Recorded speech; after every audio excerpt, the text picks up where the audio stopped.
नमस्कार दोस्तों, मैं Premchandra. Welcome to my YouTube channel pre exam training. दोस्तों, करंट अफेयर दिसंबर 2021 के सेट 4 लेकर हम आपके सामने आए हैं।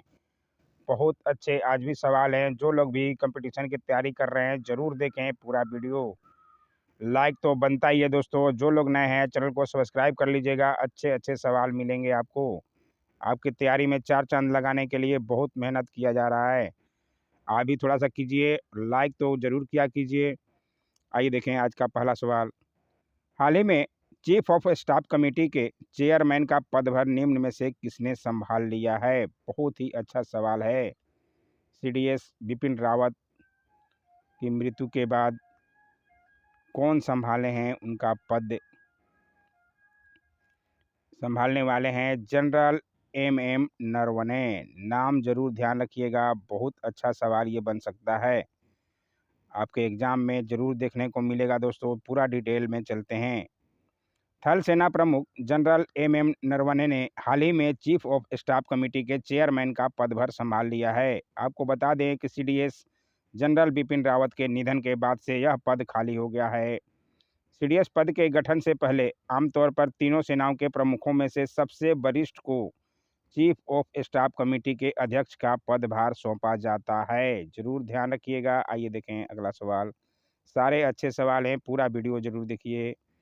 भारत में विजय दिवस प्रतिवर्ष निम्न में से किस दिन मनाया जाता है?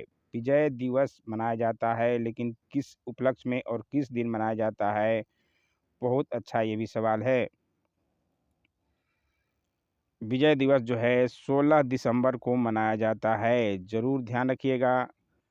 ध्यान रखते हुए चलिएगा आगे। भारत में 16 दिसंबर को प्रतिवर्ष विजय दिवस के रूप में मनाया जाता है। यह 1971 के युद्ध में भारत की विजय का प्रतीक है।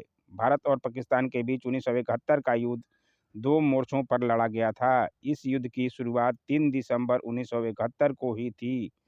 भारतीय फौज ने साल 1971 में 16 दिसंबर के दिन पाकिस्तानी फौज को बुरी तरह हराया था।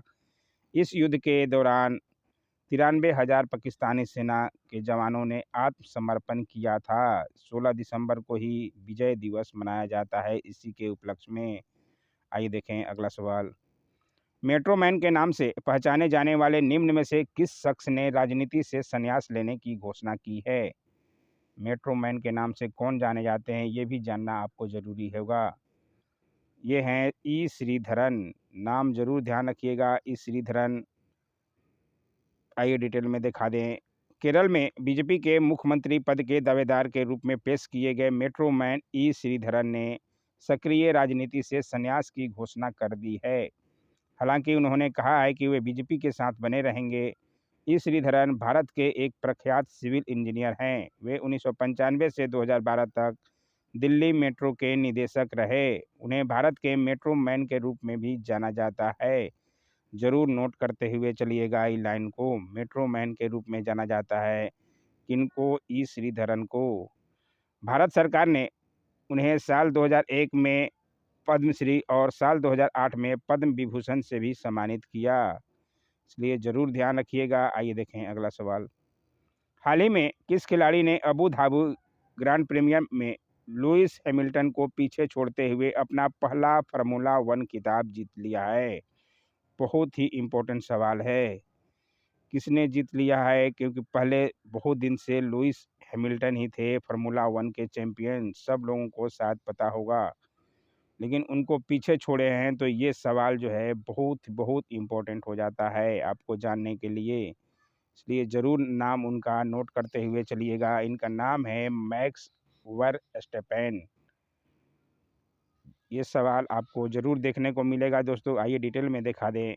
मैक्स वेरस्टेपेन ने अबू धाबी ग्रांड प्रीमियम में लुइस हैमिल्टन को पीछे छोड़ते हुए अपना पहला फार्मूला 1 खिताब जीत लिया है। पहला है तो ये इम्पोर्टेंट हो जाता है दोस्तों, बहुत ज़रूर से नोट कीजिएगा। मैक्स वेरस्टेपेन एक बेल्जियम डच रेसिंग ड्राइवर हैं जो वर्तमान में डच ध्वज के तहत रेड बुल रेसिंग के साथ फार्मूला 1 में प्रतिस्पर्धा कर रहे हैं। वे 2015 ऑस्ट्रेलियन ग्रांड प्रीमियम में फार्मूला 1 में प्रतिस्पर्धा करने वाले सबसे कम उम्र के ड्राइवर बने थे। फार्मूला 1 अंतर्राष्ट्रीय ऑटो रेसिंग का सर्वोच्च वर्ग है जो सिंगल सीटर फार्मूला रेसिंग कारों के लिए आयोजित किया जाता है। कुछ समझ में आ रहा हो तो लाइक तो ज़रूर किया कीजिए, शेयर, कमेंट और सब्सक्राइब भी चैनल को ज़रूर करना है दोस्तों, जो लोग नहीं किए हैं। आइए देखें अगला सवाल। वाल्ट डिज्नी ने अपने 98 साल के इतिहास में पहली बार किस महिला अध्यक्ष की नियुक्ति की है? महिला अध्यक्ष की नियुक्ति की है वाल्ट डिज्नी ने। अपने 98 साल का उसका इतिहास हो गया, उसमें किस महिला को अध्यक्ष बनाया है पहली बार? ज़रूर ध्यान रखिएगा, इसका नाम है सूजन अर्नोल्ड। नाम ज़रूर ध्यान रखिएगा। वाल्ट डिज्नी ने अपने 98 साल के इतिहास में पहली बार किसी महिला के हाथों में अपनी बागडोर सौंपी। दरअसल 67 साल की सृजन अर्नोल्ड कंपनी की नई बोर्ड अध्यक्ष होंगी। वे 14 साल से डिज्नी बोर्ड की सदस्य हैं और 31 दिसंबर से मौजूदा अध्यक्ष बॉब इगर की जगह लेंगी। किनका जगह लेंगी, ये नाम भी जरूर नोट कीजिएगा। पहले कौन थे? Bob eager. पूरी बातों को समझिएगा, तभी आप एग्जाम में सफल कर सकते हैं। बॉब इगर ने करीब 15 साल इस पद पर काम करने के बाद पिछले वर्ष इस्तीफा की घोषणा की थी। आइए देखें अगला सवाल। बहुत ही ज़्यादा इम्पोर्टेंट सवाल आ गया। अंतर्राष्ट्रीय मुद्रा कोष यानी कि IMF की नई डिप्टी मैनेजिंग डायरेक्टर निम्न में से किन्हें बनाया गया है? बहुत ज़्यादा ही मोस्ट इम्पोर्टेंट सवाल है। ये सवाल भी शायद BPSC में भी देखने को मिल सकता है। इनका नाम है गीता गोपीनाथ। ज़रूर ध्यान रखिएगा, बहुत ही ज़्यादा इम्पोर्टेंट सवाल है। अंतर्राष्ट्रीय मुद्रा कोष IMF की नई deputy managing director Gita Gopinath को बनाया गया है। IMF ने हाल ही में घोषणा की कि गीता गोपीनाथ अगले महीने जोफ्री ओकामोतो की जगह लेंगी। किनका जगह लेंगी, ये भी जरूर नोट कीजिएगा। जोफ्री ओकामोतो और फर्स्ट डिप्टी मैनेजिंग डायरेक्टर बनेंगी। IMF की चीफ कौन है? Kristalina Georgieva. सब लोगों को ये तो पता ही होना चाहिए। इनका नाम IMF की चीफ क्रिस्टलिना जॉर्जीवा, इनका नाम भी जरूर नोट कीजिएगा। के बाद गीता गोपीनाथ का ही नंबर होगा। ऐसा पहली बार होगा जब वाशिंगटन स्थित इस अंतर्राष्ट्रीय संस्था में शीर्ष के 2 पदों पर महिलाएं बैठेंगी। बहुत ही ज़्यादा अच्छा सवाल है और ज़रूर देखने को मिलेगा आपको एग्जामों में। चैनल को सब्सक्राइब जरूर कीजिए दोस्तों। आइए देखें अगला सवाल। असम राज्य ने राज्य का सर्वोच्च नागरिक सम्मान असम वैभव निम्न में से किसे प्रदान करने की घोषणा की है? असम वैभव, असम का जो है सर्वोच्च नागरिक सम्मान है, ये किसे देने की घोषणा की गई है? ये इनको मिलने वाला है रतन टाटा जी को। ज़रूर ध्यान रखिएगा, ये सवाल भी इम्पोर्टेंट है। सारे सवाल ही इम्पोर्टेंट है, आप नोट करते हुए चलिएगा, आप ही का फ़ायदा होगा दोस्तों। असम के मुख्यमंत्री हिमंत बिस्वा, असम के मुख्यमंत्री कौन हैं, ये भी ध्यान रखते हुए चलना पड़ेगा। हिमंत बिस्वा शर्मा ने रतन टाटा को असम वैभव सम्मान देने की घोषणा की है। मुख्यमंत्री ने कहा कि असम के लोग राज्य में कैंसर की देखभाल के लिए उनके असाधारण योगदान के लिए उद्यमी के बहुत आभारी हैं। रतन टाटा की पहल पर टाटा ट्रस्ट ने असम सरकार के सहयोग से साल 2018 में 19 कैंसर देखभाल इकाइयाँ स्थापित करने का निर्णय लिया था। इसका शिलान्यास भी रतन टाटा जी ने किया था। इसलिए रतन टाटा को असम वैभव सम्मान देने की घोषणा की है असम के मुख्यमंत्री हिमंत बिस्वा शर्मा जी ने। जरूर ध्यान रखिएगा। आइए देखें अगला सवाल। भारतीय राष्ट्रीय राजमार्ग प्राधिकरण ने पारिस्थितिक नुकसान की भरपाई के लिए पूरे देश में अब तक कितने करोड़ से अधिक पौधे लगाए हैं? रोड बन रहा है तो पेड़ पौधे की कटाई भी हो रही है, उनकी कटाई को पूरा करने के लिए पेड़ पौधे लगाए जा रहे हैं। कितना करोड़ पौधे लगाए जा चुके हैं? बहुत अच्छा ये भी सवाल है। सही जवाब है 2.23 करोड़ से अधिक। जरूर ध्यान रखिएगा, पूरा डिटेल दिखा दें। केंद्रीय मंत्री कौन है? केंद्रीय सड़क परिवहन और राजमार्ग मंत्री, इनका नाम भी जरूर ध्यान रखिएगा। सवाल BPSC में बन चुका है, ऐसे तरह के सवाल बनते हैं, इसलिए जरूर नोट करते हुए चलिएगा। केंद्रीय सड़क परिवहन और राजमार्ग मंत्री नितिन गडकरी जी हैं ने अभी हाल ही में यह कहा कि देश में सड़क बनाने के लिए पेड़ों की कटाई के कारण पारिस्थितिक नुकसान की भरपाई के लिए भारतीय राष्ट्रीय राजमार्ग प्राधिकरण ने पूरे देश में 2.23 करोड़ से अधिक पौधे लगाए हैं।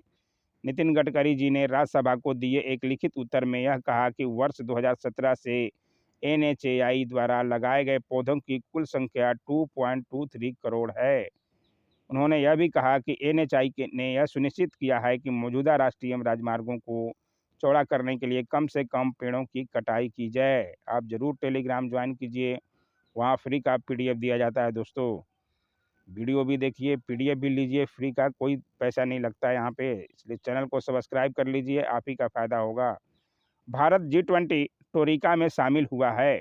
भारत के अलावा G20 टोरिका में शामिल अन्य 2 देश कौन से हैं? G20 टोरिका में शामिल अन्य 2 देश कौन से हैं जो भारत के साथ शामिल हुए हैं? ये शामिल होने वाले इंडोनेशिया और इटली हैं। ज़रूर ध्यान रखिएगा, भारत के साथ में इंडोनेशिया और इटली। भारत हाल ही में G20 ट्रोइका में शामिल हुआ है। G20 ट्रोइका इंडोनेशिया, भारत और इटली से बना है। ये भी ज़रूर ध्यान रखिएगा, G20 ट्रोइका जो है किससे बना है? इंडोनेशिया, भारत और इटली से। ट्रोइका वर्तमान अध्यक्ष अभी इंडोनेशिया है, पिछले अध्यक्ष थे इटली और भविष्य के अध्यक्ष भारत से बना है। G20 अंतर्राष्ट्रीय आर्थिक सहयोग का प्रमुख मंच है जो इस मान्यता को दर्शाता है कि वैश्विक समृद्धि अन्योन्याश्रित है और हमारे आर्थिक अवसर और चुनौतियां आपस में जुड़े हुए हैं। भविष्य की बेहतर तैयारी के लिए G20 देश एक साथ आए हैं। जरूर ध्यान रखिएगा, लाइक तो बनता ही है दोस्तों, और सब्सक्राइब जो लोग अभी भी नहीं किए हैं जरूर कर लीजिए। आइए देखें अगला सवाल। महापरिनिर्वाण दिवस निम्न में से किस दिन मनाया जाता है? महापरिनिर्वाण दिवस गौतम बुद्ध की मृत्यु के दिन हुआ था, सबको पता होगा, लेकिन ये किस दिन मनाया जाता है और किसके उपलक्ष्य में अब मनाया जाने लगा, ये भी ध्यान रखना पड़ेगा। 6 दिसंबर को मनाया जाता है महापरिनिर्वाण दिवस। किनके कारण मनाया जाता है, आइए जान लें। पूरे भारत में 6 दिसंबर को हर साल डॉक्टर बाबा साहब अम्बेडकर की पुण्यतिथि के दिन महापरिनिर्वाण दिवस के रूप में मनाया जाता है। बाबा साहब अम्बेडकर का निधन 6 दिसंबर 1956 को उनके दिल्ली स्थित आवास पर हुआ था। इस दिन हर साल लाखों लोग मुंबई में भीमराव अम्बेडकर की समाधि पर आते हैं। इसे चैत्य भूमि भी कहा जाता है। ये भी जरूर ध्यान रखिएगा, चैत्य भूमि किसको कहा जाता है? भीमराव अम्बेडकर की समाधि को। डॉक्टर भीमराव अम्बेडकर ने वर्षों तक बौद्ध धर्म का अध्ययन किया था। उसके बाद 14 अक्टूबर 1956 को उन्होंने बौद्ध धर्म अपनाया था, मृत्यु के कुछ दिन पहले। और बौद्ध धर्म गौतम बुद्ध की मृत्यु के दिन भी महापरिनिर्वाण बोला जाता है। उनके मृत्यु को सब लोगों को बताया जा चुका है। लाइक, शेयर, कमेंट और सब्सक्राइब जरूर कीजिए दोस्तों। भारत और किस देश के बीच हाल ही में एक्वेरियन अभ्यास आयोजित किया गया? बहुत अच्छा सवाल है ये भी। भारत और मालदीव के बीच हुआ है ये, मालदीव में। जरूर ध्यान रखिएगा, सवाल देखने को मिल सकता है। भारत और मालदीव के बीच हाल ही में एक्वेरियन अभ्यास आयोजित किया गया। यह भारत और मालदीव की सेनाओं के बीच आयोजित किया जाता है। यह अभ्यास 2008 से भारत और मालदीव के बीच आयोजित किया जा रहा है। साल 2019 में अभ्यास पुणे, महाराष्ट्र में आयोजित किया गया था और 2018 में यह मालदीव में आयोजित किया गया था। 2021 का एक्वेरियन अभ्यास मालदीव में आयोजित किया गया। जरूर ध्यान रखिएगा कहाँ आयोजित हुआ एक्वेरियन अभ्यास भारत और मालदीव के बीच। आइए देखें अगला सवाल। भारत के हवाई अड्डों में किस वर्ष से फेस रिकग्निशन स्कैनिंग शुरू हो जाएगी? फेस रिकग्निशन स्कैनिंग शुरू हो जाएगी हवाई अड्डों पर भारत में कब से? चालू हो जाएगा वर्ष 2022 से। जरूर ध्यान रखिएगा, ये भी अच्छा सवाल है। भारत के हवाई यात्री भी वर्ष 2022 से अपने बोर्डिंग पास के रूप में फेस स्कैनिंग का उपयोग कर सकते हैं। भारत में यह सुविधा शुरू करने वाले पहले हवाई अड्डे कोलकाता, पुणे, वाराणसी और विजयवाड़ा हैं। जरूर ध्यान रखिएगा, इस परियोजना को भारत सरकार की डिजी यात्रा नीति के एक हिस्से के रूप में लागू किया जाना है। यह नागरिक उड्डयन मंत्रालय द्वारा लागू की जा रही है, इसे भी जरूर ध्यान रखिएगा। इसके तहत मंत्रालय का लक्ष्य हवाई अड्डों पर यात्रियों की बायोमेट्रिक्स आधारित डिजिटल प्रोसेसिंग उपलब्ध कराना है। बहुत अच्छा सवाल है, आइए देखें अगला सवाल। हाल ही में किस देश ने जूनियर हॉकी विश्व कप 2021 जीत लिया है? मोस्ट इम्पोर्टेंट सवाल है।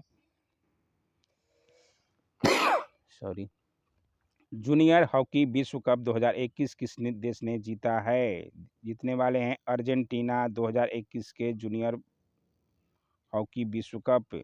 जरूर ध्यान रखिएगा, अच्छा सवाल है दोस्तों। अर्जेंटीना ने हाल ही में जूनियर हॉकी विश्व कप 2021 जीत लिया है। अर्जेंटीना ने भुवनेश्वर के कलिंगा स्टेडियम में खेले गए फाइनल में जर्मनी को 4-2 से शिकस्त दी। अर्जेंटीना का यह दूसरा विश्व कप खिताब है। इससे पहले टीम साल 2005 में यह खिताब जीत चुकी है। जर्मनी 6 बार की चैंपियन रह चुकी है। जरूर ध्यान रखिएगा। आइए देखें अगला सवाल।